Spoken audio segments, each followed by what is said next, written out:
gremios que representan los docentes, ADOSAC, para con el gobierno de la provincia de Santa Cruz. Para conocer los resultados, aunque dieron una conferencia de prensa ayer eh, vía Facebook, estamos en comunicación con Pedro Cormac, que es el secretario general de ADOSAC Santa Cruz. Pedro Paulino, de la Radio Pública, buen día, ¿cómo estamos? ¿Qué tal? Buen día, Paulino, ¿cómo le va? Pero muy bien, Pedro. Bueno, ¿cómo le fue ayer con el gobierno?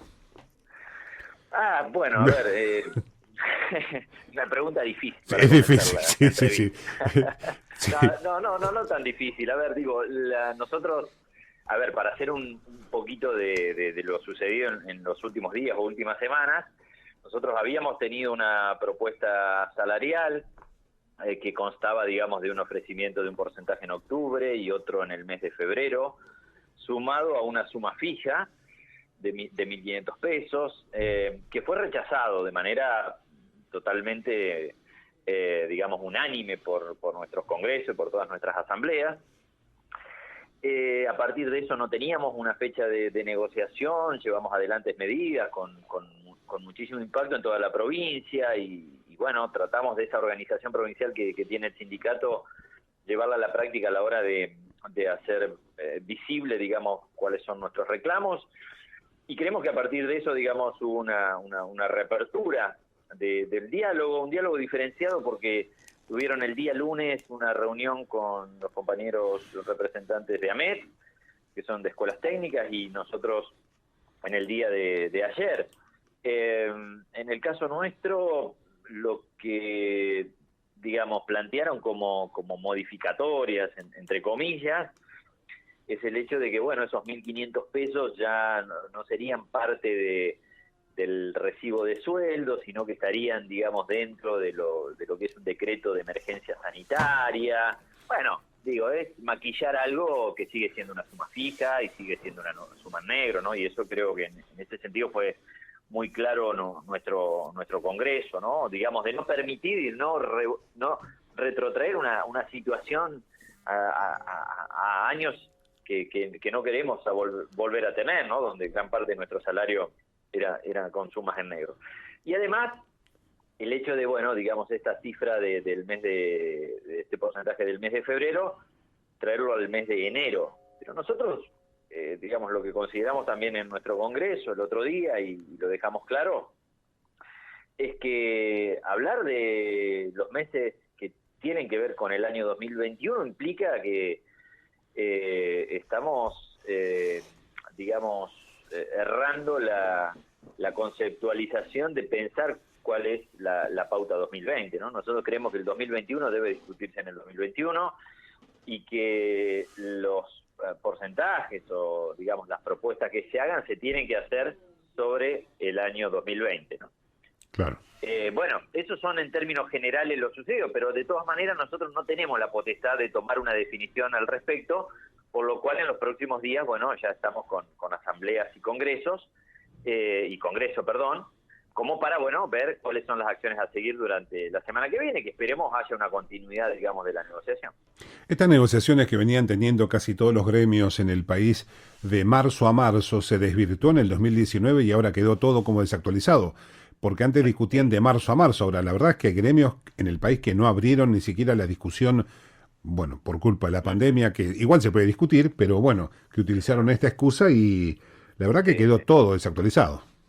Exactamente, sí. Yo creo que la pandemia le vino bien Sí, a muchísimos gobiernos y patronales privadas también, ¿no? Digamos, para precarizar aún más la situación. Como dice usted, hubo provincias donde no han tenido ni espacios de negociación, congelamientos, sumas en negro, bueno, lo que está pasando en Chubut todavía con pagos escalonados, reformas educativas, reformas previsionales, digo, bueno, un sinnúmero de aspectos que bueno, digamos, que le ha sido un espacio acorde, digamos, la pandemia y la no posibilidad, digamos, de la expresión tradicional a la hora de salir a la calle, en muchos casos, como para que, bueno, estas cosas sucedan. Y en muchos casos también por la complicidad, ¿no? Digamos, cuando hay complicidad o cuando hay demasiada vinculación y hay sindicatos que terminan siendo casi un apéndice de los gobiernos de turno y están más preocupados por la situación del gobierno que por sus propios trabajadores, bueno, también terminan sucediendo estas cosas, ¿no? Entonces, bueno, nosotros lo que creemos que hemos tenido una negociación en el primer semestre, eso no lo desestimamos y creemos que es importante, pero creemos que este segundo semestre tiene que definirse, lógicamente, con un acuerdo, que tiene que ser en este ámbito de diálogo, ¿no? Cuando el diálogo no está, los problemas se magnifican, y creemos que hay que hablar de salario, pero también hay que hablar de cuestiones laborales, y también hay que hablar de cuestiones pedagógicas, ¿no? Hay muchísima incertidumbre de toda la sociedad, y al no haber diálogo, y en general la mayoría de los referentes del gobierno provincial, que no salen tampoco a expresar ni a decir qué es lo que está pasando, qué es lo que va a suceder y cuáles son los posibles escenarios, bueno, esa incertidumbre se genera también, o se convierte, perdón, en un malestar generalizado. Bueno, sin ir más lejos, nosotros los empleados públicos nacionales, 2 años sin acuerdo y ahora un gremio, UPCN, aceptó el 7% y eso es lo que se va a aplicar como regla, Claro. sin que opine ningún otro gremio.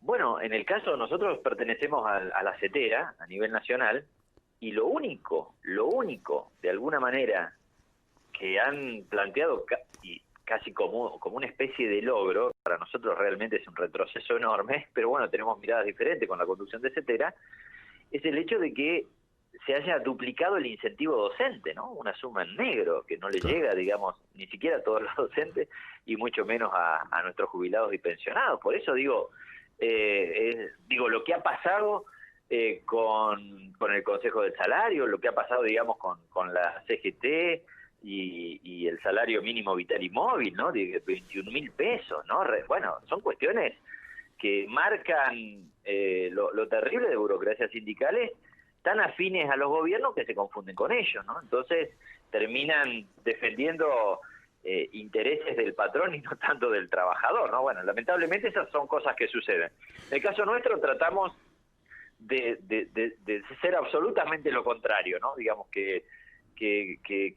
bueno, digamos que nuestras definiciones no salgan, digamos, de una cúpula de 3 o 4, que sea a través de las asambleas, que sean a través de los congresos, que si tenemos que denunciar algo o plantear algo que no estamos de acuerdo, no tener ningún tipo de temor en hacerlo, sino al contrario, de creer que cuando nosotros marcamos algo lo hacemos en función de que se pueda cambiar y que todo pueda mejorar. Bueno, y sabemos también que a veces generamos cierto malestar digamos, en la clase política por plantear estas cosas, pero bueno, creo que es el rol que tenemos que tener como sindicato, ¿no? Digamos, defender intensamente y apasionadamente el interés de nuestro sector, ¿no? Digamos que es el sector docente, ¿no? Y Pedro, pasaron un cuarto intermedio, aunque no es la costumbre. Se termina la reunión y después esperan ser citados de nuevo. ¿Cómo quedó ese tema? Mira, no tenemos una fecha concreta, ¿no? En algunos momentos siempre se pasa para un determinado momento. Acá no hay una fecha concreta. Al no tener una fecha concreta, también, ¿no? El malestar termina, lógicamente, digamos, generándose en el sentido de que, bueno, digo, no tenés la seguridad de la continuidad, ¿no? En cuanto a la negociación. Pero también la exigencia de algo que sucedió digamos, esta semana y que no puede suceder de acá en adelante, que es la convocatoria, como te decía, diferenciada, ¿no? Digamos, con otros sindicatos, a donde a unos le hacen una oferta, a otros otra. Bueno, digo, estas cosas son mínimamente, digamos, muy desprolijas, pero nosotros lo que planteamos es que las reuniones de los sindicatos deben hacerse de manera conjunta, el intento de división termina siendo contraproducente, y las ofertas tienen que ser para toda la docencia de la provincia, pero ante todo, digamos, tener la voluntad de la búsqueda de negociación, ¿no? Así que bueno, esperamos que eso suceda la semana que viene, aunque no tengamos fecha, pero de todas maneras, insisto, nosotros vamos a tener en los próximos días nuestros espacios resolutivos para darle continuidad seguramente a las acciones la semana que viene si no tenemos ningún tipo de respuesta. Bueno, Pedro, como siempre, muy amable con la radio pública, ¿eh? No, por favor, agradecerle, Paulino, también por darnos la posibilidad de expresar cuáles son las circunstancias que hoy está atravesando nuestro sector. Y bueno, por supuesto, saludar a toda la comunidad, a los docentes y seguramente también, como está sucediendo, digamos, en gran parte de la provincia, estar muy cercano a quienes hoy están dejando muchísimo, digamos, por esa situación tan crítica que vivimos de pandemia y que lamentablemente también tienen muy poco reconocimiento oficial, ¿no? Así que bueno, un saludo grande para todos y a disposición. Bueno, Pedro, que tengas un buen día.